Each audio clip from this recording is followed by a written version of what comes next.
বিদ্যালয়ে ভর্তিতে digital lottery এবং ভর্তি পরীক্ষা চূড়ান্ত। বিদ্যালয়ে ভর্তির ক্ষেত্রে ডিজিটাল লটারি হবে নাকি ভর্তি পরীক্ষা হবে, এটা নিয়ে সকলের মধ্যেই কনফিউশন ছিল। সেই কনফিউশন দূর করতে আজকে বোর্ড সভা অনুষ্ঠিত হয়েছে। সভায় চূড়ান্ত সিদ্ধান্ত নেওয়া হয়েছে। কিছু শ্রেণীর জন্য থাকবে ডিজিটাল লটারি, আর কিছু শ্রেণীর জন্য থাকবে ভর্তি পরীক্ষা। কোন শ্রেণীর জন্য ভর্তি প্রক্রিয়া কীরকম হবে এ বিষয়ে বিস্তারিত জানাবো আমাদের আজকের ভিডিওতে।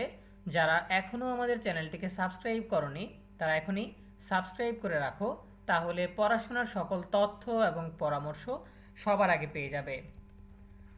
অভিভাবকদের আপত্তির কারণে আগামী 2027 শিক্ষাবর্ষ থেকে প্রথম শ্রেণীতে কোনো ভর্তি পরীক্ষা নেওয়া হবে না। এক্ষেত্রে লটারির মাধ্যমে প্রথম শ্রেণীতে ভর্তি কার্যক্রম পরিচালনা করা হবে। তবে প্রাথমিক ও মাধ্যমিক বিদ্যালয়ে দ্বিতীয় থেকে নবম শ্রেণীতে ভর্তির ক্ষেত্রে পরীক্ষার মাধ্যমে মেধা মূল্যায়ন করে শিক্ষার্থীদের ভর্তি করা হবে। যদিও পরীক্ষার ধরন কেমন হবে তা এখনও জানায়নি শিক্ষা মন্ত্রণালয়। বৃহস্পতিবার 6 আগস্ট এক বিজ্ঞপ্তিতে এই তথ্য জানায় শিক্ষা মন্ত্রণালয়। শিক্ষা মন্ত্রণালয়ের সিনিয়র তথ্য অফিসার আবদুল্লাহ শিবলি সাদিক এই বিজ্ঞপ্তি পাঠিয়েছেন। গত 16 মার্চ শিক্ষা মন্ত্রণালয়ের মাধ্যমিক ও উচ্চশিক্ষা বিভাগের সভাকক্ষে আয়োজিত সংবাদ সম্মেলনে শিক্ষামন্ত্রী ডক্টর আ.ন.ম এহসানুল হক মিলন ঘোষণা দেন, 2027 শিক্ষাবর্ষ থেকে সরকারি ও বেসরকারি বিদ্যালয়ের প্রথম শ্রেণী থেকে নবম শ্রেণী পর্যন্ত লটারি ভিত্তিক ভর্তি বাতিল করে ভর্তি পরীক্ষার মাধ্যমে শিক্ষার্থী ভর্তি করা হবে। একই দিনে শিক্ষা মন্ত্রণালয়ের জারি করা বিজ্ঞপ্তিতে বলা হয়েছিল, সব অংশীজনের সঙ্গে আলোচনা করে একটি নতুন ভর্তি পদ্ধতি চালু এবং লটারির প্রচলিত ব্যবস্থা বাতিল করা হবে। সেদিন সংবাদ সম্মেলনে শিক্ষামন্ত্রী বলেছিলেন, আমরা সিদ্ধান্ত নিয়েছি আগামী বছর অর্থাৎ 2027 শিক্ষাবর্ষ থেকে সব শ্রেণীতে ভর্তির ক্ষেত্রে ভর্তি পরীক্ষা নেওয়া হবে। তবে এটি খুব জটিল কোনো পরীক্ষা হবে না, খুব সাধারণ একটি পরীক্ষার মাধ্যমেই ভর্তি প্রক্রিয়া সম্পন্ন করা হবে। প্রথম শ্রেণীতে ভর্তি পরীক্ষা চালুর ঘোষণার পর থেকেই শিক্ষাবিদদের একটি বড় অংশ এর বিরোধিতা করেন। এর মধ্যে এত অল্প বয়সে পরীক্ষার মুখোমুখি করা শিশুদের মানসিক বিকাশের জন্য ক্ষতিকর এবং এটি সামাজিক বৈষম্যও বাড়াবে। ব্র্যাক বিশ্ববিদ্যালয়ের ইমেরিটাস অধ্যাপক মঞ্জুর আহমেদ বলেন, শিশুদের ক্ষেত্রে ভর্তি পরীক্ষা একটি বৈষম্যমূলক ব্যবস্থা। যে ধরনের পরীক্ষা নেওয়া হয় তাতে যারা কোচিং বা প্রাইভেট পড়ে তারাই এগিয়ে থাকে।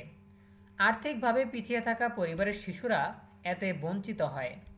ঢাকা বিশ্ববিদ্যালয়ের পদার্থবিজ্ঞান বিভাগের অধ্যাপক কামরুল হাসান মামুন বলেন, প্রথম শ্রেণী থেকে পঞ্চম শ্রেণী পর্যন্ত কোনো অবস্থাতেই ভর্তি পরীক্ষা নেওয়া উচিত নয়। ভর্তি পরীক্ষা চালু হলে কোচিং বাণিজ্য ফিরে আসবে।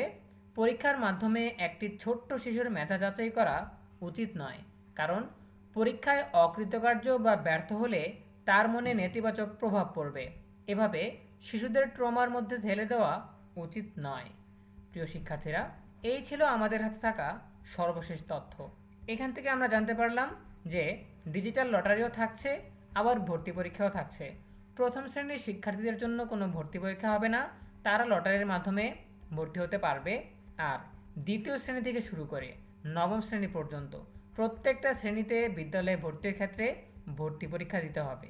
তবে ভর্তি পরীক্ষা কেমন হবে, প্রশ্নের কাঠামো কীরকম হবে, এগুলো কিন্তু এখনও চূড়ান্ত হয়নি। যখন চূড়ান্ত সিদ্ধান্ত আসবে তখন আমরা তোমাদেরকে জানিয়ে দিব।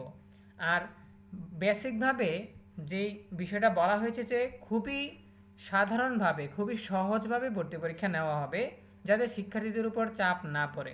সো এই বিষয়টা মাথায় রেখে হয়তো প্রশ্ন কাঠামো তৈরি করবে। সো এ বিষয়ে সর্বশেষ তথ্য জানার জন্য আমাদের সাথেই থাকতে হবে। এ বিষয়ে তোমাদের যে কোনো প্রশ্ন কিংবা মতামত জানাতে পারো কমেন্টে।